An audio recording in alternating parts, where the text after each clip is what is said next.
Minister, I like simplifying things and to put it in perspective for you. And if you use the GAA as a model to do statistics, and your good friend John Cregan, chairman of the County Board of Limerick, where we had in All Ireland 2020, okay, we use stats even from the GAA, from a rural point of view. And they will tell you the fall off in people that were playing sports because in the rural clubs. You look at the club close to me, Granabal and Gary.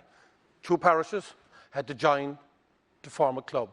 You go across the N20, you have Shamrock Gale, so you have Benogue, Drummond and Glacka joined together. You go down west, you have Croke, Rackeel joined together. Okay. Then you look at it from a point of view, all those parishes these were all separate clubs that now have to join together to bring forward teams in a rural community setting. Okay? Then you look at why did they have to join in. Then you look at the areas. Why do people want to move to rural areas? Number 1, for peace and quiet, and number 2, for the fresh air. Anyone that gets a planning permission in County Limerick have to adhere by sight lines from the area within 10k of the site, have to pass environmental controls which are there, so they're not in a floodplain, the ground that they're building on is able to take the sewerage system that they're putting in. So they're actually no burden on the state. But you then flip it to the other side of it. We've had governments for the last number of years that have put tariffs and changing the laws for farming. And often farmers, because of all the regulations and stipulations that have been changed, need to sell a site to pay for some of the upgrades within their own farming unit to make them compliant. Because with the farming model that they have, and a lot of the farmers, some of them are small farmers, some of them are larger farmers, they don't have the type of money that they're talking about to upgrade to become compliant. Again, to compliant so they can feed us with food products. But they're under the regulation of government. So the 2040 plan is not only going against a person that wants to live in a rural area. We have people that want to set up businesses in rural areas. They want people to go out there, so we will get the infrastructure in place because it'll be worth investing because we'll have extra people within our communities. So that will be good for our local schools. It'll be good for our local shop and local business that do want to set up in our area. You look at a model then like Croom, and you look at the powerful amount of work that's been done there at the moment. New school, even though the new plan for the road shows a line straight through a €20 million school that's just after many years of trying to get it, they've now put a route in the corridor and a €20 million school. Okay, but all these things happen and we get over. But what they've done in Croom then is they've invested in 60 new houses, new hospital, primary care centre. But the main thing that the development, Croom Development have done is they're looking for businesses to come in on the streets of Croom. And then they're looking for residential over the top. So that means that if you put all residential into one area, and you cover all the voids in one area where you can invite businesses to come in. But businesses, Croom wouldn't be good enough to sustain the businesses that are there. It's the people from the surrounding areas that will come into Croom that will make it sustainable. So what they're doing now with their development plan is they're looking for businesses on the ground floors and residential on top to meet the housing need. That's what future developments are doing. But that's in Croom. If you want to live outside of Croom, in an area like where I'm from, people want to live there. They want to be able to build a house. I have 4 sons and I have a grandson. Maybe they all don't want to stay here, maybe they all want to go. But I'd like to have the choice that if a son of mine wants to live in rural area, that could accommodate that by helping them to build a future in an area.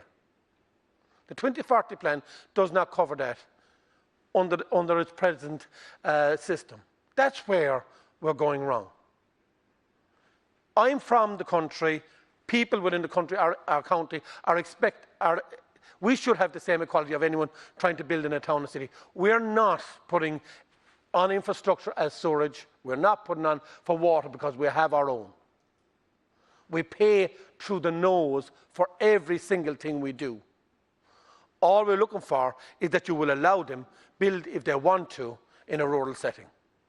If they want to. Because they have to comply with every regulation that is there to date. And in return then, what do? They help promote our businesses that want to move to a rural setting. They will promote our GA clubs, such as Limerick and their All-Ireland this year, and they will promote, they give back all the time. But, Minister, delay this process. Let's change the process. Let's encourage and enhance people that are in a rural setting, in a rural area, that they can be viable within their own unit. Yes, all the infrastructure is in there, from the likes of the buses and everything else. But if you put people in there, it then becomes viable that they may be able to come up with a bus service. But by cutting down and stopping everything happening out there, you're actually stopping the future of my family. That's not right. Every family and every person should be entitled to live in an area where they want to live. And they're compliant to all regulations that ye have put in place. Now, I've said it earlier on, there's 23 independents, all from outside city areas. That itself is a statistic to tell you that what you've been doing for the last number of years is wrong, because people now in a rural setting are putting in independents to get their independent voices brought to the table, because the parties are not allowing them to be heard because they're under their whip. And that is a serious problem. And that's why people like me that left the party and have worked tirelessly hard for the community to come here to voice our opinion and ask you to change a lot of the regulations and stipulations that you're putting in place that are actually killing rural Ireland. The same people, as I said before, that do everything for us, we're being taxed to the limit for infrastructure that you want to put in other areas. I'm asking you to give back to rural Ireland, give back to rural Limerick, and take a leaf out of the likes of the JP McManus on what he does. Sorry? Purpose of the amendment. I will, and it is. You're straying a long way from it. I'm not straying at all, Chair, and if you look at it, JP McManus, we would not have St. Joseph's Foundation in rural Ireland if we didn't have JP McManus. We wouldn't have half of the infrastructure in Limerick only for that person. None of the government have ever... Excuse me, did I interrupt you? Then be quiet, please. I'm entitled to speak, and I'll interrupt you. But I'm saying he invests... I will go, Chair, and I will. What I'm saying is we have people from a private sector that are investing in Limerick to make a difference. And they're putting in services in Limerick that should be provided by government. That's what I'm saying. But the plan that's there now, we won't be able to have any more houses or any other infrastructure in the likes of Limerick. And it's an awful pity that we have to depend on people from a private sector to give us stuff that government should be providing. That's the point, and it is on the point of what we are debating at the moment. We're debating public meetings. And we're debating here the 2040 plan. They're not. And an investment, and in rural. I know we're debating 1 to 7, but it is part of it. So 5 to 7. We're dealing with amendments 5 to 7. Yes, I've just said that myself, Chair. And I'm saying is... It's to do with public meetings. If you stick to the point, or I'll be forced to move on. That's fine. I'll make my point. And my point is, I'm entitled to live in a rural setting, the same as everyone else is entitled to live in a city. So, Chair, if that means that I'm out of order, I'll sit down on that piece. Sorry, I didn't say you were out of order in the points. I gave you a lot of leeway. I was asking you to return to the point and the purpose of the amendment, which didn't mention any of the points that you raised. The specific ones, in fairness to other deputies, have mentioned public meetings and the connection with the planning process. You strayed a long way from that. That's all I was reminding you.